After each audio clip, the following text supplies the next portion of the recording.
2000 கோடி அல்ல 10,000 கோடியை கொடுத்தாலும் இந்தியை திணிக்க அனுமதிக்க மாட்டேன். எங்க குழந்தைகளுடைய படிப்பு செலவையும் ஆசிரியர்களுக்கான சம்பளத்தையும் நானே கொடுக்கிறேன் என்று உறுதியா சொன்னவன் தான் இங்க உங்க முன்னால் இருக்கிற ஸ்டாலின்.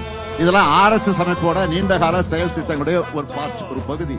எதுக்காக இதையெல்லாம் செய்யறாங்க என்றால் நம்ம குழந்தைகள் கல்வி நிலையங்களை விட்டு வெளியேறணும், அறிவியல் பூர்வமா சிந்திக்கிறதை நிறுத்தணும், வாட்ஸ்அப்ல வரக்கூடிய வதந்திகளையும் பிற்போக்குத்தனங்களையும் நம்பணும். அப்பதான் அந்த கால மாதிரியே நாம முன்னேறி வருவதை வராம முடங்கி கிடப்போம்.